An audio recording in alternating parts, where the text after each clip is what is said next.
할렐루야! 사랑하는 중도부 친구 여러분, 한 주간 건강히 잘 지내셨나요? 코로나 바이러스로 인해 여러 가지 두려움과 떨림 가운데 있을 여러분을 생각하면 제 마음 가운데 기도가 절로 되는데요. 하나님 주시는 은혜와 평강이 여러분의 삶 가운데 있기를 예수님의 이름으로 축복합니다. 아마 요즘 서로의 안부가 궁금해서 서로에게 전화 연락을 많이 할 거예요. 제가 오늘 전화 이야기를 하나 들려드릴까 합니다.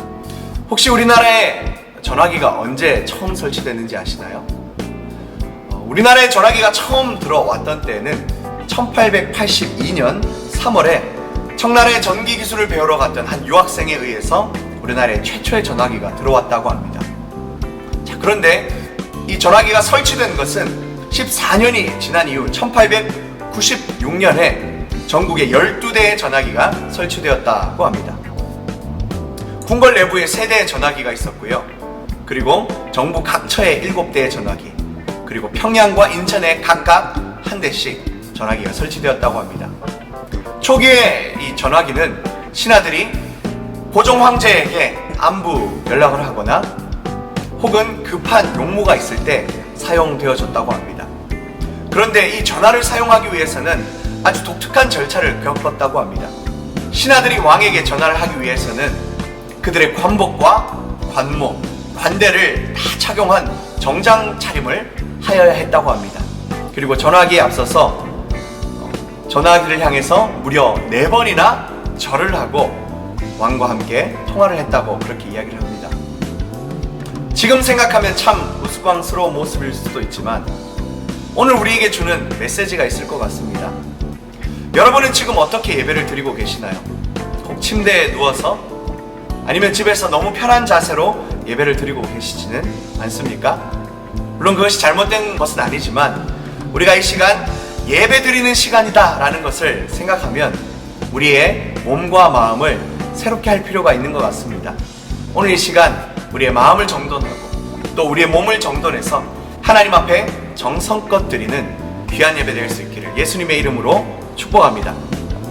오늘 이 시간 예배에 앞서서 찬양으로 하나님을 경배하며 주님 앞에 나아갈 텐데요.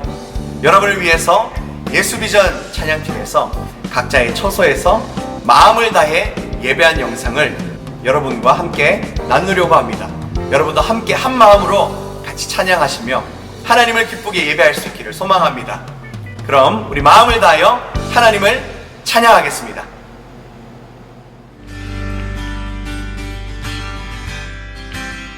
우리를 붙드신 그 신실하심을 노래하길 원합니다. 오늘 우리 안에 함께 하시며 우리를 인도하시는 주님, 우리를 향한 주의 구원의 그 신실하심을 찬양하길 원합니다.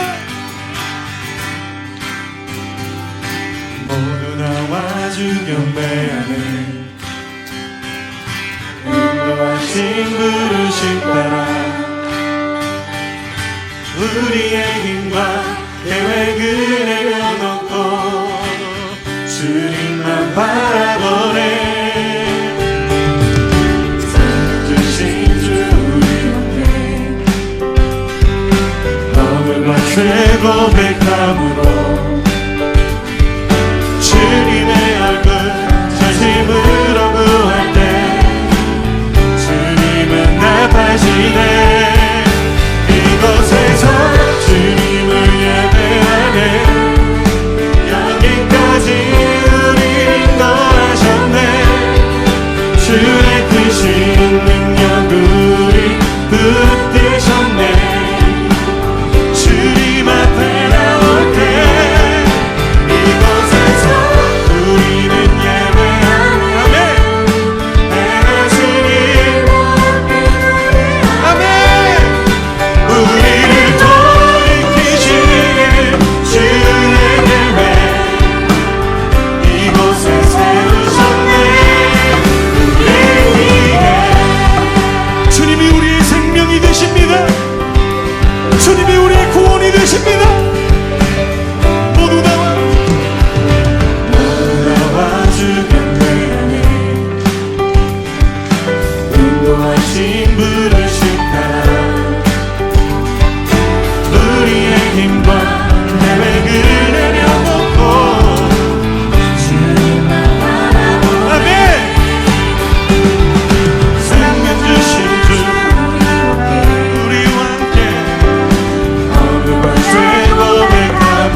세우셨네.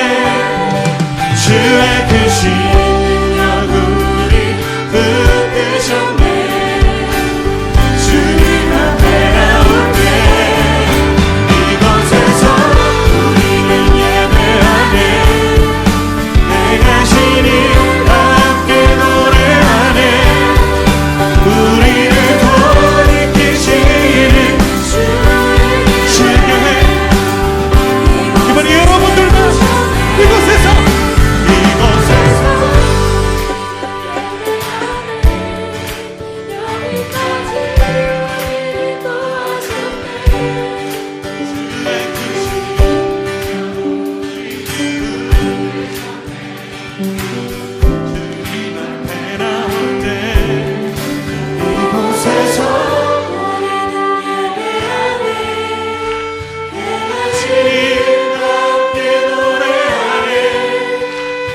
우리를 돌이키시는 주의 예배. 이곳에 세우셨네. 우리 위해.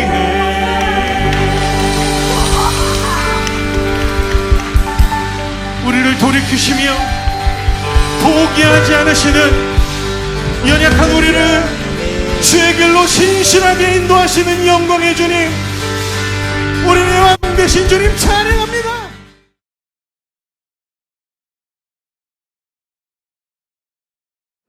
은혜로운 찬양의 시간 되셨나요? 우리가 각자 다른 모습으로 다른 곳에 흩어져 있지만 한 마음으로 예배한다라는 이 귀중한 고백이 지금 이 시국에 참 어울리는 찬양이 아닌가 그렇게 소망되어집니다.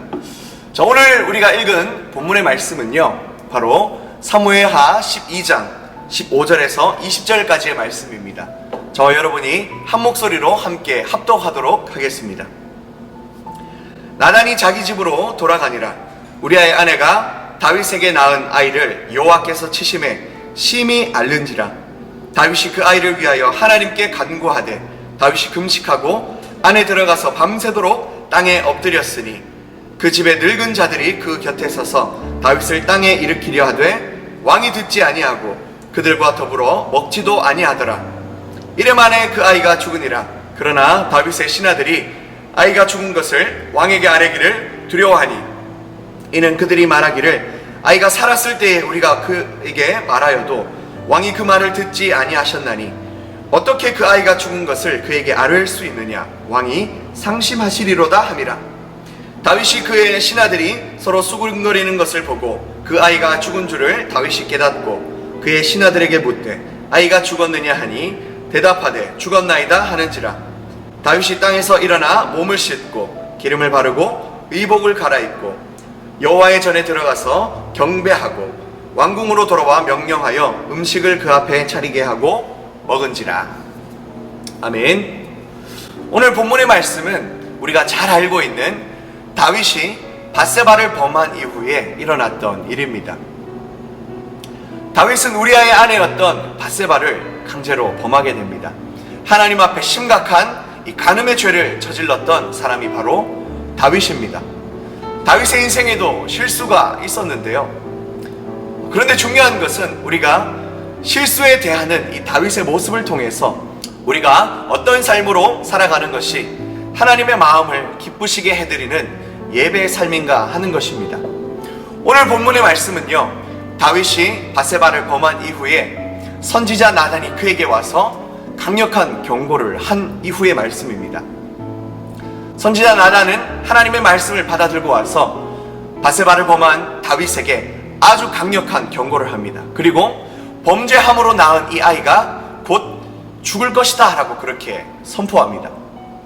나단의 예언처럼 이 아이는 얼마 지나지 않아서 생명을 잃게 됩니다. 나단이 집으로 떠나가고 나서 이래 만에 그 아이가 심히 앓다가 죽게 되었다라고 그렇게 이야기를 하고 있는 것이죠. 다윗은 이 아이를 위해서 하나님 앞에 간절히 엎드려서 기도합니다. 하나님, 제발 이 아이를 살려주십시오. 죄를 지은 사람은 본인인데 자신의 아이가 그 죄악으로 인해 죽게 되자 다윗은 하나님 앞에 엎드려서 자신의 죄를 용서해 주실 것을, 그리고 하나님께서 이 아이를 긍휼히 여기시고 살려주실 것을 바짝 엎드려서 기도하게 됩니다. 하지만 하나님은 이 다윗의 범죄함에 분노하셔서 이 아이를 데려가시게 됩니다.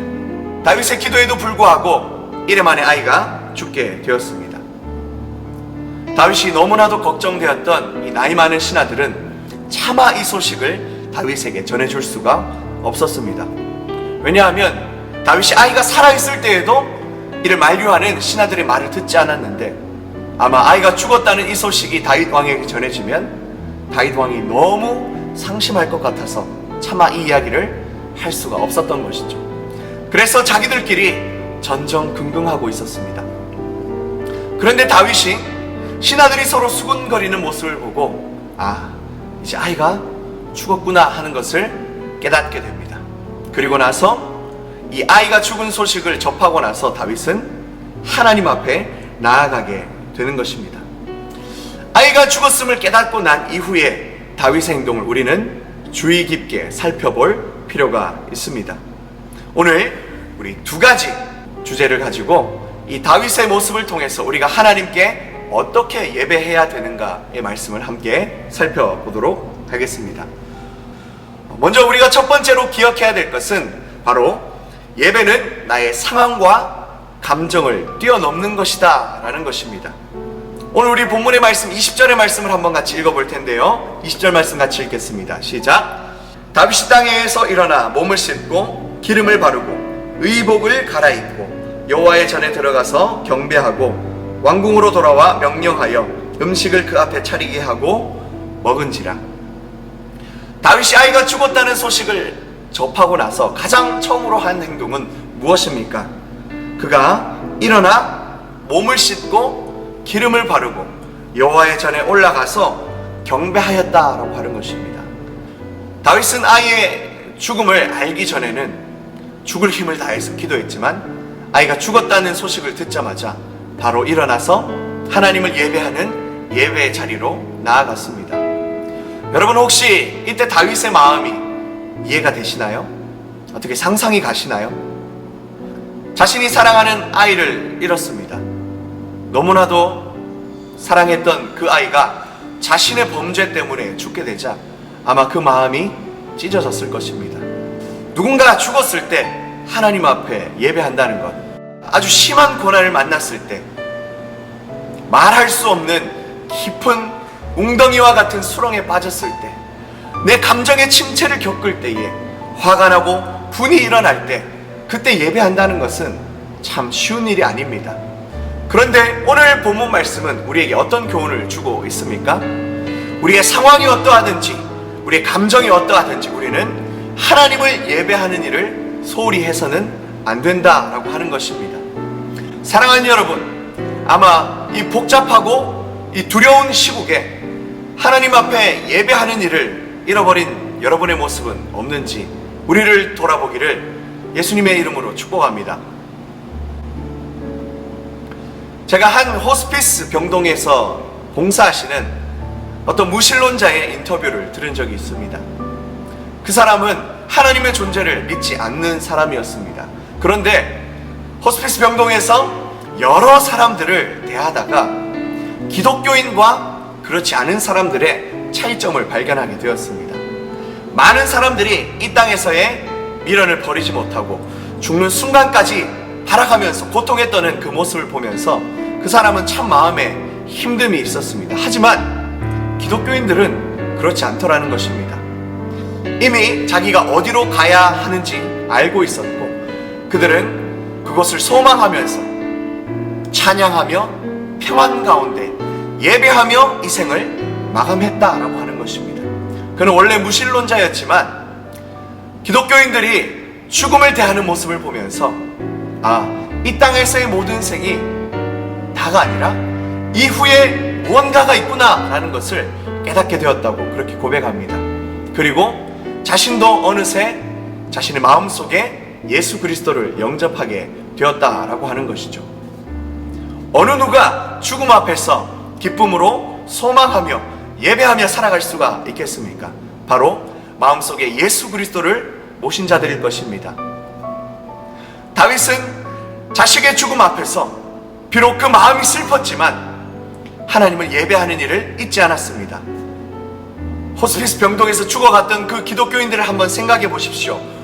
어느 누가 죽음이 두렵지 않겠습니까? 하지만 죽음 너머에서, 상황 너머에서 일하시는 하나님을 알고 있었기에 그는 믿음으로 하나님 앞에 나아갈 수 있었고 예배할 수 있었다라고 하는 사실입니다.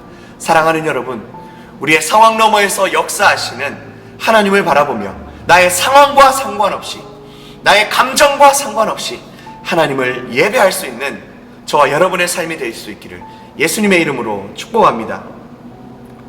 두 번째는요, 참된 예배는 하나님의 주권을 인정하는 것이다 라는 것입니다.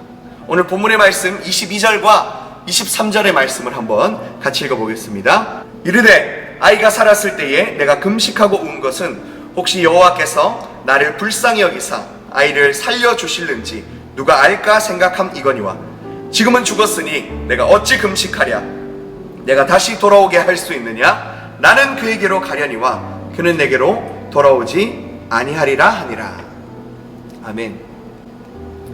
아이가 죽고 났을 때 자신의 몸을 정결하게 하고 하나님 앞에 나아가 예배하고 또 음식을 차려 먹는 모습을 보고 신하들이 참 이상하게 여겼습니다. 아니, 아이가 죽었으면 더 슬퍼하고 고통에 떨어야 하는 것이 인간의 모습 아닙니까? 그런데 오히려 아이가 죽었을 때 다윗은 정신을 차리고 음식을 먹는 모습을 보였습니다. 신하들이 이상하게 여기고 다윗에게 찾아가서 이렇게 묻습니다. 아니, 어떻게 아이가 살아있을 때에는 음식을 끊고 죽기까지 그렇게 기도하시더니 아이가 죽고 나서는 어떻게 이렇게 예배하고 음식도 먹으십니까? 그렇게 말이죠. 그러자 다윗은 그 늙은 신하들에게 이렇게 대답합니다. 이미 아이가 죽은 것은 더 이상 나의 손에 달려있지 않다라고 하는 것이죠. 이미 그 아이의 영혼은 나의 손을 떠나서 하나님의 나라로 갔다고 하는 것입니다. 그 아이의 생명이, 그 아이의 영혼이 오직 하나님의 주권에 달려있다라고 하는 것입니다. 그래서 다윗은 이제 내가 할 수 없는 일은 신경 쓰지 않고 내 마음에 두지 않고 오히려 하나님을 예배하고 주님 앞에 내 자신을 돌아보는 것을 가장 먼저 생각하였다라고 하는 사실입니다. 사랑하는 여러분, 지금 이 땅에 코로나 바이러스라고 하는 질병이 떠돌고 있습니다. 지금 이 땅에 이 바이러스가 돌고 있는 것은 이미 벌어진 일입니다. 그리고 이곳에는 어떤 하나님의 뜻이 있는지 우리는 알 수 없지만 하나님이 허용하셨기에 이런 일이 지금 이 땅에서 일어나고 있는 것입니다. 그러면 우리가 해야 할 것은 무엇입니까? 이미 벌어진 일에 대해서 우리가 원망하고 불평하는 것은 올바른 그리스도인의 모습이 아닙니다. 이미 벌어진 일은 나의 뒤로 밀어두고 지금부터 내가 무엇을 할 수 있을지 그것을 생각하는 것이 바로 신앙인의 자세라는 것입니다. 아픔에 떨고 있는 이 땅을 위해서 기도하고 사랑의 메시지를 전하는 것, 내가 온 마음을 다해서 찬양하며 하나님의 다스리심과 하나님의 도우심을 간절히 구하는 것, 그것이 바로 그리스도인 신앙인의 모습일 것입니다. 사랑하는 여러분, 여러분의 모습은 어떠신가요? 이미 지나간 일은 하나님의 손에 맡겨드리고 여러분은 기도의 자리로 나아갈 수 있기를 주님의 이름으로 축복합니다. 예배의 처소로 나아갈 수 있기를 예수님의 이름으로 축복합니다. 우리가 이 땅에 살 수 있는 것은 하나님께서 이 땅을 치유해 주시기를, 하나님의 인자와 긍휼하심이 이 땅 가운데 임하시기를 바라면서 간절히 하나님 앞에 매달리는 것, 그것이 바로 우리가 해야 할 그리스도인의 사명이라는 사실입니다. 오늘 이 시간 함께 같이 기도하실 때에 하나님, 나는 이 상황 속에서도 하나님을 바라보겠습니다. 하나님을 예배하겠습니다. 세상의 여러 흉흉한 소문에 휘둘리지 않고 온전히 하나님을 예배할 수 있는 예배자로 나를 세워 주십시오. 예배하는 삶을 나에게 허락하여 주십시오. 이 고백으로 주님 앞에 나아갈 수 있는 저와 여러분의 귀한 삶 될 수 있기를 예수님의 이름으로 축복합니다. 말씀을 정리합니다. 예배는 상황과 감정을 뛰어넘어서 하나님께 올려드리는, 하나님이 받으시는 온전한 제사입니다. 또한 참된 예배란 하나님의 주권을 인정하며 하나님의 도우심이 우리 가운데 임하시기를 간절히 소망하며 온전히 주님 앞에 나아가는 것, 찬양하는 것, 기도하는 것, 그것이 바로 참된 예배고 예배를 드리는 그리스도인의 삶이라는 사실을 기억하시고 이번 한 주도 하나님 앞에 기쁨의 예배를 드리시며 승리의 예배를 드리시며 살아가시는 저와 여러분의 귀한 삶 될 수 있기를 예수님의 이름으로 축복합니다.